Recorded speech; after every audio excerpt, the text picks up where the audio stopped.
One of the most intriguing rumours around HBO's Harry Potter right now is the potential addition of a narrator, reportedly played by The Crown's Tom Turner. If true, this could mean that the series is embracing a kind of storytelling style similar to the books, allowing direct narration to echo the book's original tone and storytelling. I'm quite torn on whether or not I would like to see this in the show, but honestly it would actually fit pretty well with my vision for this episode. It's one of the most emotionally complex episodes so far, from the joy of the Quidditch final to the heartbreak around Buckbeak's sentence, and a narrator could really enhance those tonal shifts, grounding the story in a more book-like way. So let's break down my vision for Harry Potter Season 3, Episode 6, Cat, Rat and Dog.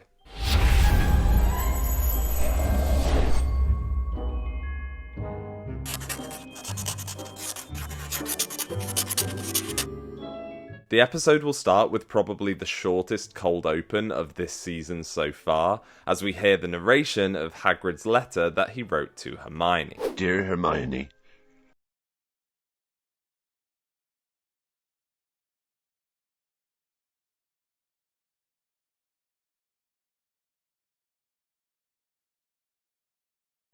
As we listen to the narration of Hagrid writing the letter, we'll see him on the night bus in a suit, crying on his way back to Hogwarts, with Buckbeak lying on the floor. As the narration ends, we cut to black, and the title sequence rolls. Before we properly jump into this episode, please remember to hit the subscribe button if you haven't already, like the video, and hit the notification bell. There's only 2 more episodes of my vision for Season 3 coming up, and you're not going to want to miss them. After the title sequence, we cut to Harry and Ron finishing the letter, and then Ron goes on to say that there's still the appeal, and this time he will help Hermione with research. At which Hermione throws her arms around Ron, apologises about Scabbers, and this marks the end of their massive fallout.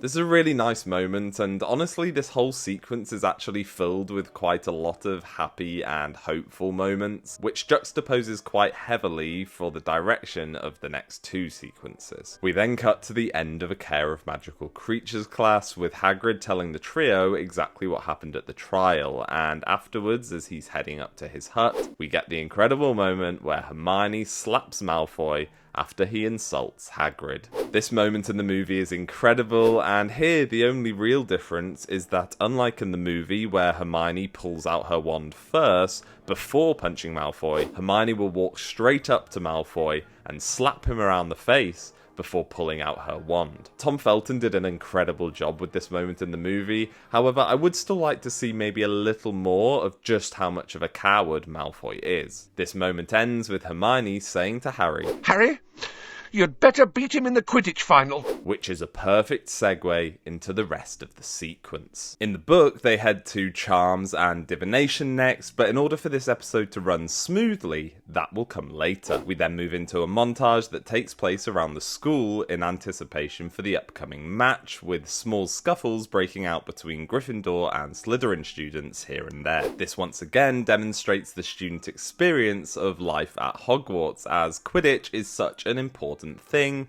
something that the movies definitely overlooked. The montage ends with the trio and a load of other Gryffindor students in the common room studying for their exams, as they are also approaching, and we'll see the rest of the Gryffindor Quidditch team dealing with the nerves in their own way, including Oliver Wood prodding figures around a mini Quidditch pitch. Wood then comes over to Harry and tells him again the importance of not catching the snitch until Gryffindor are at least 50 points up in order for them to win the trophy. Wood then tells the rest of the team to go to bed, and then we cut to the Quidditch match. Just as the Gryffindor team kick into the air, the Slytherins arrive on dragons, and we get a frantic chase sequence with Harry trying to escape them before he looks down and realises he's forgotten his firebolt and starts plummeting towards the ground. He wakes with a start, and we realise it was a dream. I've said before how I really want the show to include quite a lot of these wild dreams that Harry has fairly often, and this would be an incredible one if they got it right. We then follow Harry as he stands up and heads to his bedside table for a glass of water, and as he's looking out of the window,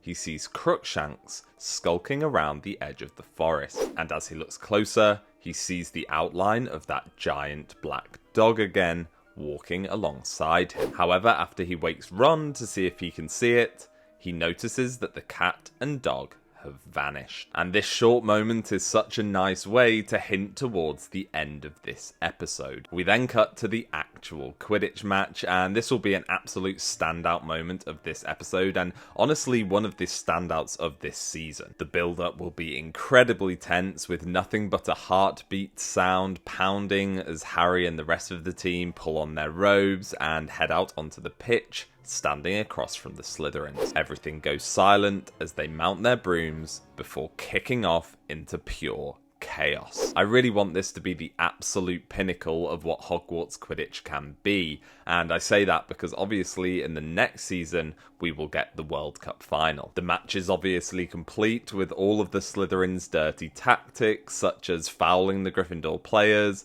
Malfoy grabbing the end of Harry's firebolt as he's about to catch the snitch, and Lee Jordan absolutely losing it on commentary. You cheating scum! And McGonagall losing all composure and shaking her fist at Malfoy. The match finally ends with Harry catching the snitch after Gryffindor are 50 points up, being engulfed by the entire school as he lands, and being handed the Quidditch Cup by a sobbing Oliver Wood. We cut to black to end sequence 1. That whole sequence of events is incredibly heartwarming and happy, and really is a massive payoff for the years of Quidditch we've seen up to this point. Sadly, however, it really is the last happy thing that happens in this episode. Sequence 2 opens up in Divination for that scene that I mentioned earlier. We follow the trio as they enter the Divination classroom, with Hermione already complaining about Divination, saying that Trelawney's a fraud and that she could be using the time to revise more important subjects. And when Professor Trelawney introduces crystal gazing, Hermione goes on to mock her claim that the Fates have informed her about the upcoming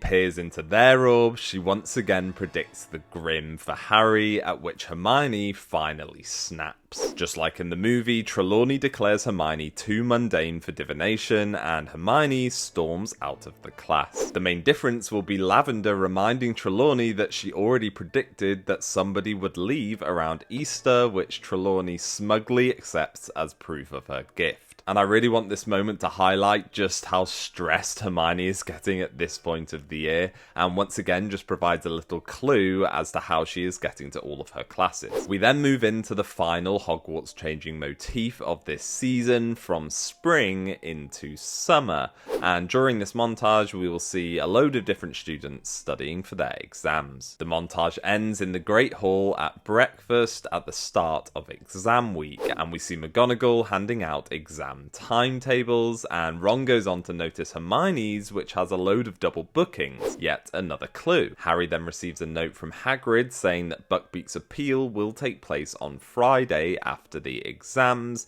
and that an executioner will be attending. To which Ron says, They can't! I've spent ages reading up stuff for him.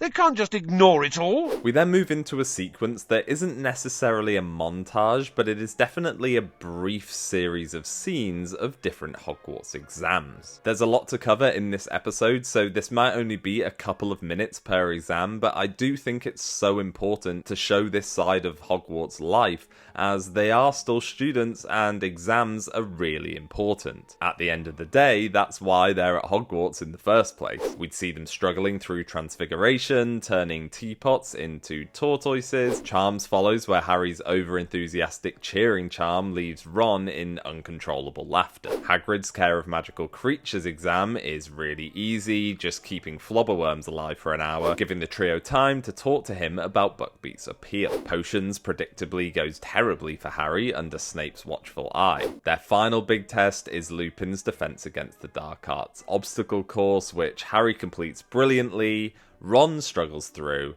and Hermione has a complete meltdown. We see her running away from the Boggarts, screaming, saying that she saw McGonagall telling her that she'd failed everything. I want to include this moment for a couple of reasons. Firstly, obviously it's pretty funny, but it also shows that Hermione isn't perfect. something that the movies definitely did not imply. This short sequence of scenes ends with the trio leaving the Defense Against the Dark Arts classroom and heading towards Divination, and on their way, they come across Cornelius Fudge. Fudge explains that he's at Hogwarts to act as a witness for the execution of a mad hippogriff, at which Ron says, "You might not have to witness an execution at all. The hippogriff might get off." But moments later, two officials from the Committee for the Disposal of Dangerous Creatures appear, one of whom carrying a giant axe. This is obviously the first time that we will see McNair, the Executioner, who is actually a recurring character, as he is one of the Death Eaters. And that is something that I want the show to do more of, introduce us to multiple characters who appear in multiple seasons. The trio then head their separate ways, Hermione to Muggle studies,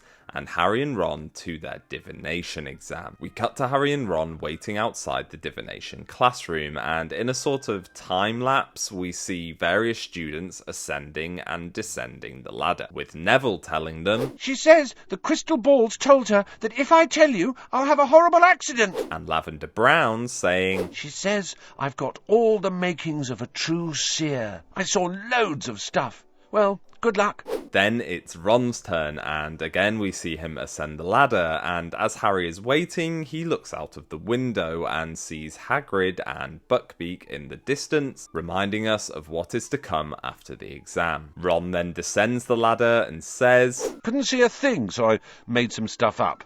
Don't think she was convinced, though. Before Harry hears his name and he slowly climbs the ladder. During the test, Harry pretends to see a hippogriff in the crystal ball, hoping that it's a good sign for Buckbeak, with Trelawney pushing for darker details and Harry remaining adamant that the hippogriff is fine. And then, as Harry is about to leave, just like in the movie, Professor Trelawney delivers her prediction. "It will happen tonight."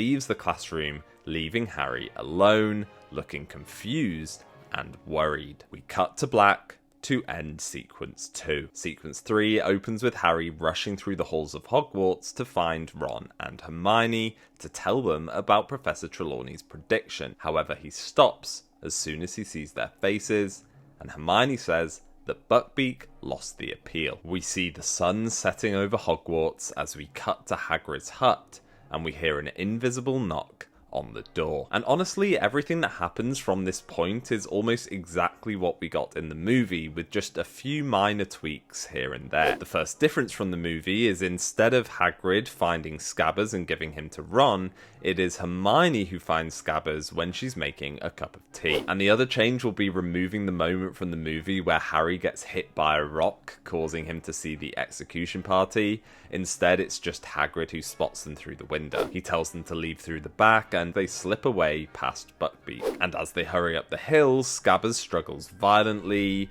biting and writhing in Ron's hand. Then, from behind them, they hear the swish and thud of an axe. And Hermione says, "They did it! I don't believe it!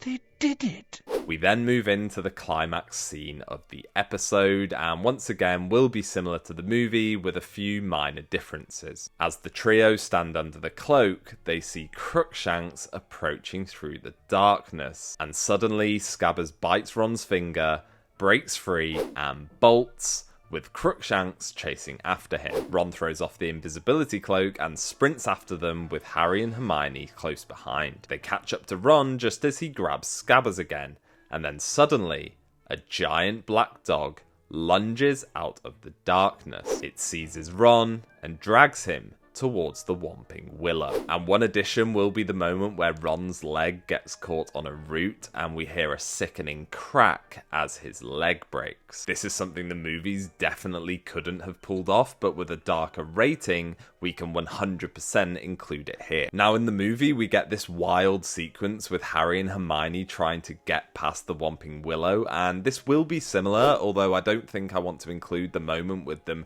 being hoisted up into the air. Instead, as they're dodging the tree's swinging branches, Crookshanks crawls towards the trunk and presses a knot on it. We then follow them as they crawl into the tunnel, following the sounds of Ron's screaming. The journey through the tunnel is incredibly dark and claustrophobic, with the only sounds being Harry and Hermione's panting and Ron's scream of agony in the distance. And eventually, the dark tunnel leads into a room in the Shrieking Shack. They head upstairs where they find Ron injured, clutching Scabbers, and when they ask him where the dog is, Ron says, "Harry, it's a trap. He's the dog. He's an animagus." Out of the shadows steps a thin, ghost-like man with hollow eyes and matted hair, Sirius Black. Cue the credits to set up a massive penultimate episode. I think this episode perfectly captures the shift from the light-hearted, hopeful life at Hogwarts to something much darker and more intense. We get moments of joy, such as Hermione and Ron's reconciliation and the Quidditch Cup final, before everything takes a dramatic turn with Buckbeak's execution and the reveal of Sirius Black. And of course, it sets up the next episode where we will finally get the much anticipated Marauder's backstory. Let me know in the comments how you would adapt this episode and anything that you like from my episode or what you would like to change. And once again, don't forget to hit the subscribe button, like the video, and hit the notification bell for more HBO Harry Potter theories, news, breakdowns, and my vision. I'll be back next time when I bring out my vision for Harry Potter Season 3, Episode 7.